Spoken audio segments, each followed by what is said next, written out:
जो खबर सामने आई है वाकई दिल दहला देने वाली खबर है। इंसानियत के नाम पे भी शायद कोई ऐसा नहीं करेगा जो इन 4 दरिंदों ने किया है। ये बिल्कुल सही कहा आपने। जो ऐसी ऐसी घटनाएं सामने आ रही है, अब तो लोग को लग रहा है कि अब मानवता तो चीज है ही नहीं, अब कोई रिश्ते भी नहीं रह गए।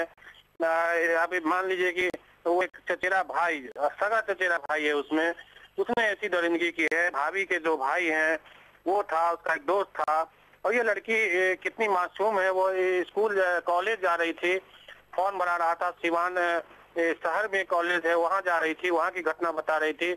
और उस दौरान वो पार्क है, वहां पे कुछ सुनसान जगह पड़ता है, वहां पे इन चारों ने उसे बैठाया और मुंह पे कपड़ा ठूस करके ले गए। मैरवा तक गई है, इसको इतना याद था। उसके बाद से इसका आंख भी ढक करके किसी सुनसान बंगला नुमा घर था, वहाँ कोई नहीं रहता था, वहाँ उसके साथ हैवानिगी की गई, खाना नहीं दिया जा रहा था। और पानी मांगने पर खुद कह रही है बेचारी कि वो पेशाब कर देते थे मुंह में लड़के। तो कितनी ये लग रहा है कि अब क्या हो रहा है इस समाज में कि एक तो बलात्कार लगातार होता रहा, उसके साथ बारी बारी से कुछ खाना पीना नहीं दिया गया, और पानी मांगने में पेशाब कर दिया जाता था। किसी तरह से वहां से वो कहा जा रहा है कि बेहोशी की हालत में उस ट्रेन में कैसे बैठा दिया गया उसे पता नहीं था। कल समस्तीपुर स्टेशन पर जब ट्रेन रुकी है, वहां पर यात्रियों ने देखा बेहोशी की हालत में। कुछ यात्री कह रहे थे कि जो लड़के थे, 1-2 लड़के, वो अपने आप बता रहे थे इसके परिजन इलाज के लिए कहीं ले जा रहे हैं। वो इसीलिए लोगों ने कभी रास्ते में नहीं टोका, लेकिन उसको आज जो ही समस्तीपुर आने को वो सभी उतर गए और इस लड़की को अकेला छोड़ दिया। वहां पर उतारा गया, जीआरपी उसको पहले से समस्तीपुर रेलवे अस्पताल में भर्ती कराई। उस समय कुछ बोल नहीं पा रही थी, इलाज होना, काफी इलाज हुआ है। शाम में जाके जब उसने खुलासा किया है तो पता चला। और इसमें सबसे बड़ी बात यह है, जो उसकी माँ खुद कह रही है कि जब वो खोजते खोजते शाम तक लड़की नहीं आई, हर जगह खोजा, तो वो सिवान, हालांकि उसमें कंफ्यूजन है कि वो सिवान नगर थाने गई कि मुफस्सिल थाने गई। जो हमारे वहाँ के जो सिवान के जो वहाँ के थाना इंचार्ज है, उन्होंने हमारे सिवान संवाददाता के माध्यम से हमसे संपर्क भी किया है। उनका कहना है कि जिस जगह पे वो पार्क था वो मुफस्सिल एरिया में पड़ता है। हो सकता है भूल बस ये नगर थाना बता रहे हो, लेकिन मुफस्सिल या टाउन इससे मतलब नहीं है। वह सिवान शहर में कितनी विधि व्यवस्था गलत है, कितनी दयनीय है, इसका अंदाजा है कि एक पार्क के सामने से लड़की उठा के ले जाते हैं लड़की को, और उसके साथ इतनी हैवानी होती है। जब वो फरियाद लेके जाती है तो वो कहा जाता है, सीधे कहा जाता है भागो कि तुम्हारा लड़की किसी लड़के के साथ भाग गई होगी। ये कह करके उसका नहीं लिया गया। वो लिखा हुआ आवेदन भी यहाँ उनकी माँ जो है दिखा रही थी कल समस्तीपुर रेल थाने पे।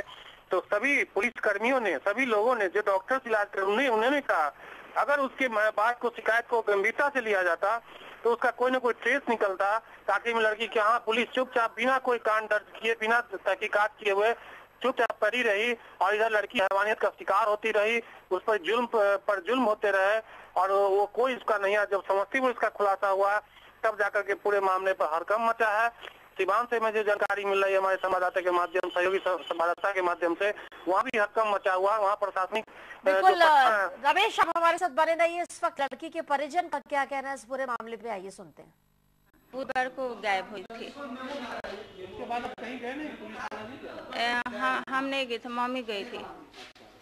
मम्मी गई थी बृहस्पतिवार को शाम को, तो वहाँ में मम्मी को चेहर दिया लो, भगा दिया लो कि जाओ जाओ, यहाँ में गुड़िया नहीं है हमें। जब गई तो वो हमके चेहर डाले, कहते जाओ जाओ जाओ, यहाँ हम कहेंगे हमारा गुड़िया आयल बाड़े में जेल में, हमारा गुड़िया न पता है। हाँ तो जाओ जाओ, यहाँ गुड़िया नहीं है, जाओ जाओ, गुड़िया नहीं है। यह संभवतः हम लोग अनुमान लगा रहे हैं कि यह जो है सो लखनऊ बरौनी से संभवतः उतार दिया है कोई यात्री, और ट्रेन में चढ़ा दिया है, यहाँ जो है सो उतार दिया है। लखनऊ की ओर से तो बरौनी जा रही थी उस टाइम। हाँ, संभवतः सिवान में भी वो करीब वहाँ 2 बजे के आसपास से सिवान में। फिर के बाद जो है सो भूसावास आई तो बोली कि हम फलना जगह के रहने वाली हूँ, तो इनके परिजन को खबर किया गया। तब ये बतलाई का कि जो 27 तारीख है इनके एक चचेरा भाई और 2-3 लड़का और टोटल 4 आदमी मिल करके इनको जो है सिवान नगर थाना के बगल में एक पार्क है, वही रोड से उठा करके ले जा करके सुनसान जगह पर उनके साथ बलात्कार किया। तो रमेश हमारे साथ बने हुए हैं। रमेश, फिलहाल जिस वक्त ये लड़की गायब हुई, सिवान में कॉलेज जा रही थी, लड़के इसको बाइक पे बैठा के ले जाते हैं, कहीं ना कहीं पुलिस की सुरक्षा व्यवस्था पे तो सवाल उठता ही है। लेकिन फिलहाल अब जो हुआ, अब आगे किस तरह की कार्रवाई सामने आ रही है, क्या कुछ पुलिस अब तक कर पाई है, उन दरिंदों के बारे में क्या कुछ पता लगा पाई है? देखिए, जैसे ही लड़की ने अपना नाम पता बताया, उस लड़कों का नाम बताया, तुरंत यहाँ समस्तीपुर रेल थाने की पूरी हरकत में आई, सबके होश ठिकाने हो गए। उन्होंने तुरंत वहाँ के एसपी से भी बात किया सिवान के, और उस तुरंत हालांकि वहाँ से भी पुलिस को आना चाहिए था, लेकिन पुलिस यह कह करके नहीं आई कि उस तक कोई मामला अभी तक दर्ज नहीं है, इसलिए वो कोई इन्वेस्टिगेशन अभी नहीं कर सकती है।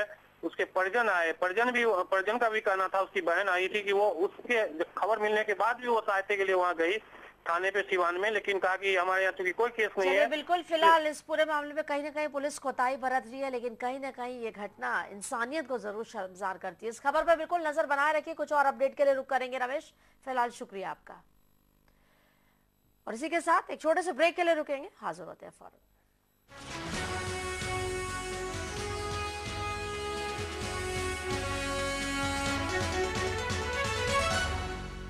सैलिकॉल महलम, दर्द खज खुजली से देगा आराम। सैलिकॉल महलम फटे एड़ियों को बिल्कुल ठीक कर दे, घर घर में परिचित सैलिकॉल। विवेकानंद ने कहा था, एक विचार का दामन थामिए और उसे अपनी जिंदगी बना लीजिए। विवेकानंद की इसी सोच को हकीकत में बदलने वाले बिहार